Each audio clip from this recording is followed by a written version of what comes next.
Welcome to the podcast. We are part of the Youth Volunteer Program at Travel Unity, and our mission for this program is to look at travel through various lenses and have genuine conversations with our peers around the world. And today we'll be talking about a bunch of different topics, all relating to travel. So each of us individually researched different areas of interest, and we will be sharing those today. And some of those include learning about different locations in the world, learning about travel influencers, exploring different cultures, and highlighting important national and international days this week. So let's get started. I'm going to pass it off to Dara. So yeah, I'll be talking about sharing different places in the world. And out of my own vanity and ego and celebration, I'll be talking about Australia and the place I've lived the most of my life in. And what I want to talk about is just the different animals, plant life, why is it where it is. But there's no real segue to this, so I'm just going to start talking. Kangaroos, one of our national animals, apart from emus. They're big, muscular, and generally menaces, but they're a funny thing. Speaking of emus, we also go to emus, which somehow we lost a war to, even though we had machine guns, and apparently one guy died to it. And if you want to know what an emu is, think of a ostrich with less hair and more scary. Yeah, now we have koalas. Koalas, another funny, questionable animal in the Australian continent. And something to know about me is I don't like koalas. I could go on for literal hours as to why I don't like koalas, but we don't have time for that. I've only got two left, so let's go to wombats. Wombats, it's like a teddy bear. I don't know what I can say about them. They're just really cute, and they're kind of like little really big rodents. They burrow underground. And finally, we have probably the strangest out of my list of animals, platypus.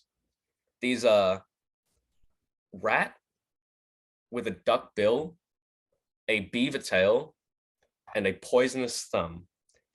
It's like four different animals in one. Don't ask me how it exists and how it works and how it lives, but that's all I know about them. But there are a lot more things in Australia, and because of this unique wildlife, I don't know where I got here, but because of this unique wildlife, the immigration and something that I'm gonna have to go through this year is very, very strict. And I'm frankly quite scared because Australians are scary. So now I pass it off to Anna to talk about influences in the travel industry.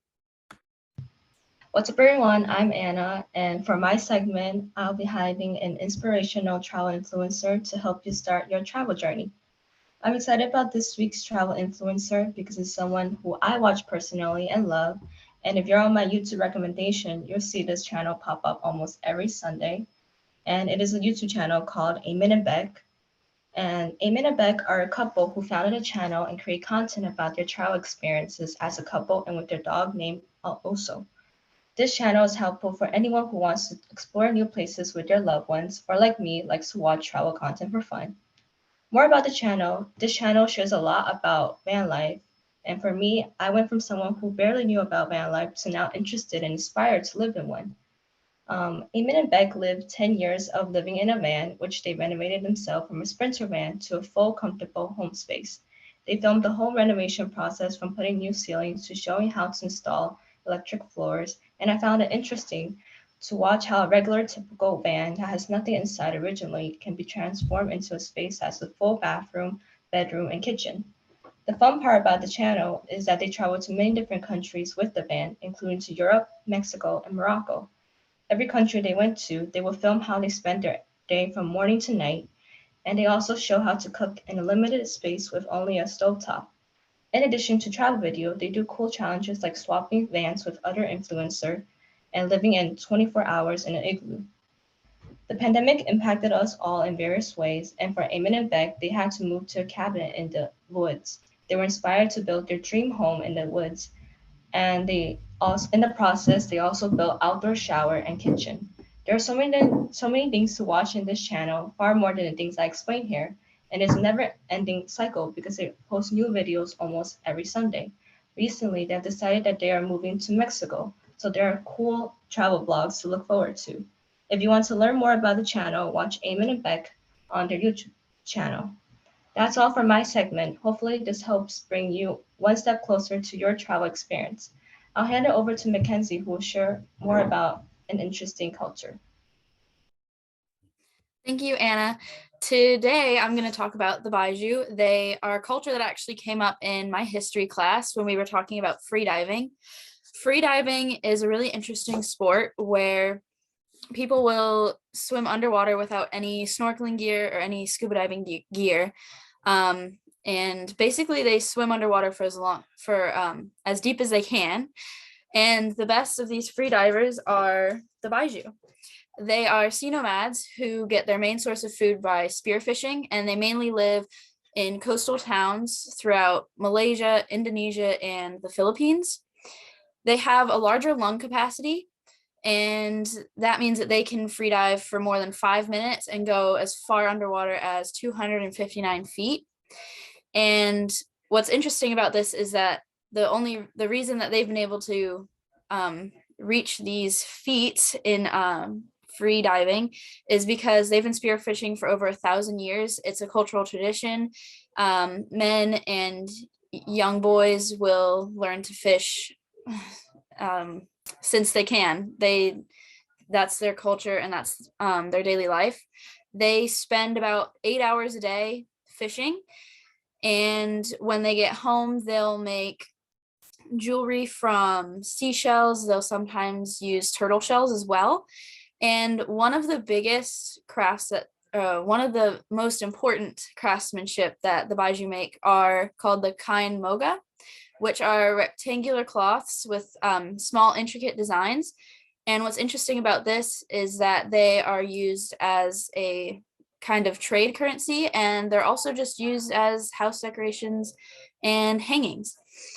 I hope that you learned a lot about the Baiju. They're a really interesting culture, and if you want to do more research, just go on Google, you'll find them somewhere.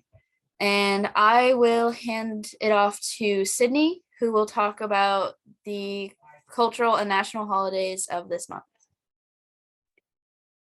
Thank you, Mackenzie, so much. Love hearing about that. It's a really interesting topic. Amazing. Well, I am Sydney, and I'm going to be talking about different holidays for each month in this segment, but today we'll talk about April and just how different countries and cultures celebrate things during each month and relevant topics. So just globally and internationally, on April 15th coming up, we have International Art Day. So do what you can, express your art, express your creativity in whatever way that means to you. And April 22nd is Earth Day. So that is just two of the very many national holidays around the world.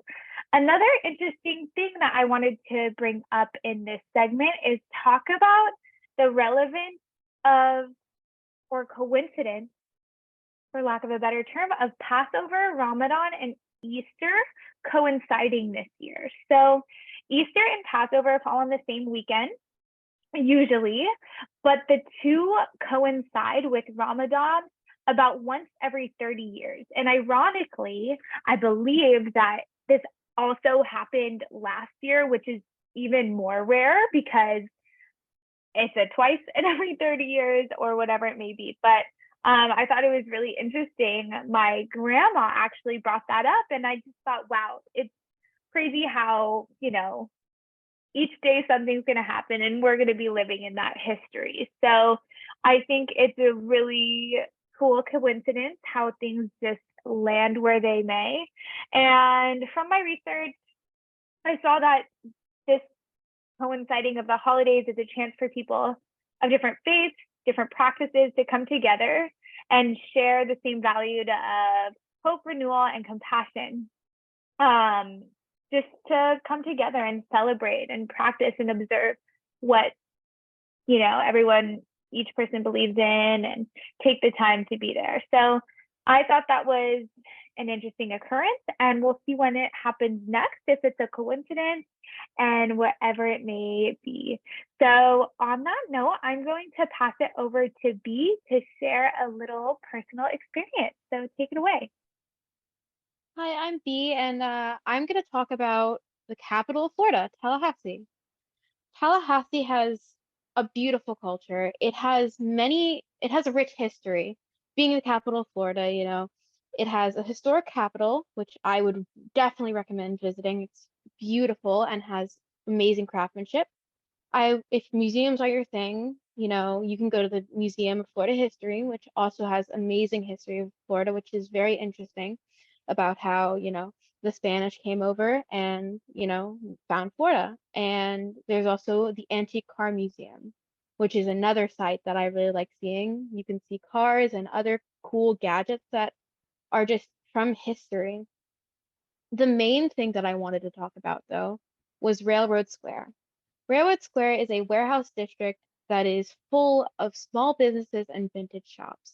It is beautiful culture, and every first Friday of the month, it holds something called First Friday, where people from all over Tallahassee get together and celebrate, just living in Tallahassee. They have live music, food, there's cafes there, and many local bands play. And you can find small local bands before they get big.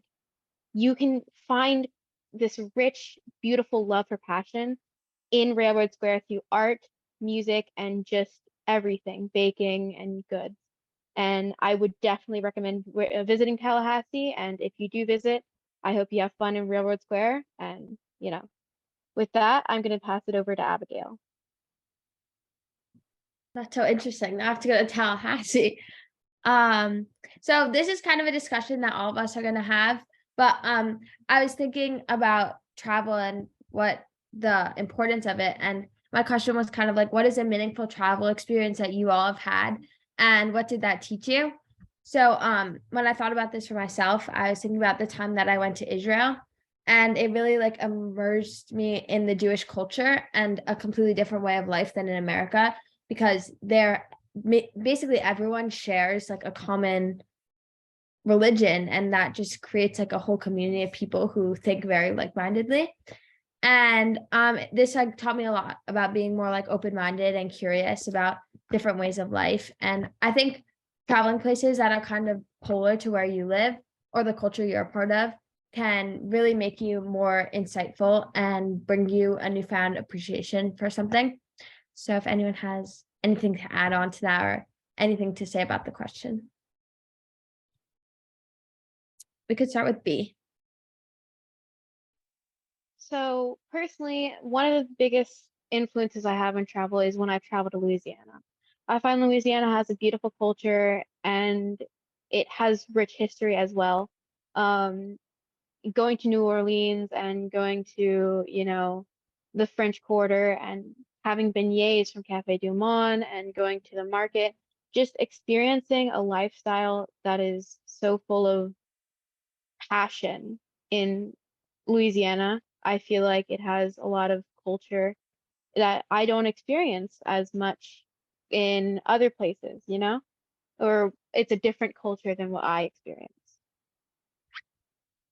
Yeah, that's what I was trying to like say in mine. Like, it's just so interesting to go to places where people live so differently and appreciate such different things.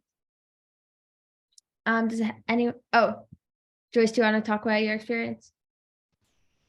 Yeah, so recently I was able to go to France. I've always wanted to go to France since I was in high school because I took French for 4 years.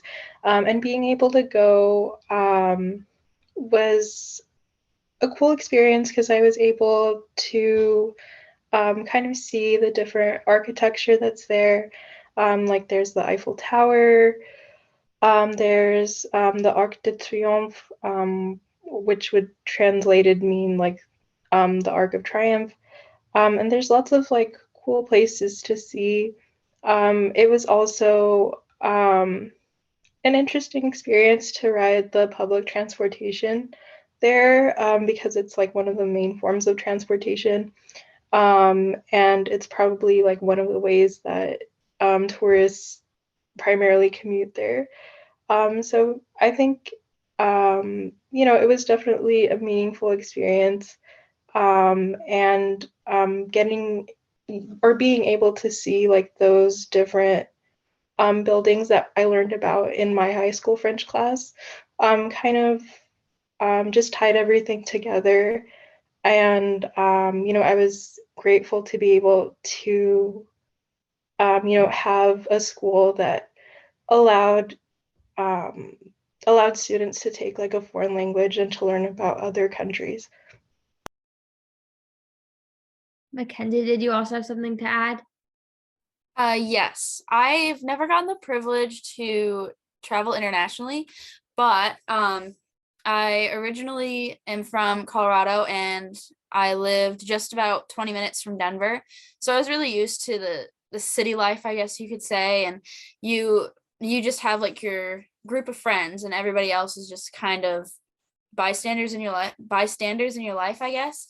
And then I moved up to down East Maine where it's a town of 1,200, and I mean Maine is so much different than anywhere else I've been. I mean, lobster fishing, you probably heard of it, is really big up here. And I just love how close-knit all of the community is, and I know everyone in my school by name, and I really like being able to have connections with people, because when you're in really big cities, you just don't get that many opportunities to connect with people that way. Yeah, that's so cool that you got to experience both of them and that you can. Oh, Sydney, do you have something else to say? Yes, I'd love to. I love hearing everyone's stories. I guess I was going to ask a couple questions and then share as well something. But let's see, Mackenzie, I was going to ask, do you ever see yourself like going back to Colorado? Do you want to stay in Maine? Have you even thought about that? Yes. Now that I'm here and I guess I could say rooted myself here now, I don't want to leave. I mean, I'm so used to, I mean, it's kind of hard to explain, but yes, I have thought about it and I don't plan on leaving anytime soon, but I'll definitely go and visit, because now that I live here where there's nothing, it's going to be overwhelming when I go and there's like thousands of people around me. Absolutely. No, I think that's so interesting, and what everyone has been sharing about their experience and just kind of opening up their mindset and their paradigm is something I can definitely relate to. I am originally from California, Southern California, and I moved to Montreal, Quebec, to kind of get that experience of forcing myself out of my comfort zone and experiencing new people, place, things, environment, culture, language. And I've been here for about 6 months, and my goodness, I feel like I've learned so much just from traveling, from putting myself in an experience that I had no idea what was going to come out of it. And I guess that's what we all experience when we go and travel and go to some place that you've never been before. I mean, I have been here because my extended family lives here, but for more than just a vacation or whatever each person's experience is and what you get out of it. But it's been really, really interesting to immerse myself in this lifestyle. And it seems like it's a pretty common lesson or realization that we all have shared of expanding our mindset, expanding our paradigm and all that.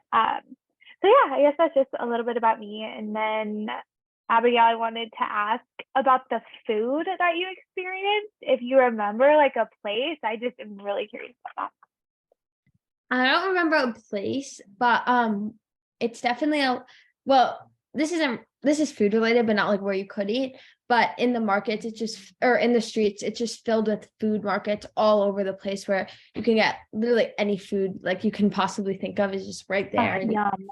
Yeah, and it's obviously really, really good food because it's just so like authentic and good. But yeah, a lot of places kind of have like very similar foods. Like a lot of the restaurants you'll see like kind of basically have the same menu with like a few variations, but it just because like they have such a shared culture there that there's not a lot of like differences between like food places and stuff like that. So I think we'll pass it on to Dara to talk about some song recommendations. Okay, for this month, song recommendation, we've got Road Trippin' by the Red Hot Chili Peppers. So yeah, I'll pass it off Mackenzie to take us out of here. Thank you. Thank you everyone for sharing, and thank you all for listening. And make sure that you tune in next month for our next travel cast. And in the meantime, make sure to follow us on our Instagram and YouTube and TikTok, I believe is what we'll be starting soon. And that's where we'll be sharing more fun things and more things about travel. Thank you all again for listening. Bye. Bye, everyone. Thank you for listening. Bye. Bye. Bye. Bye.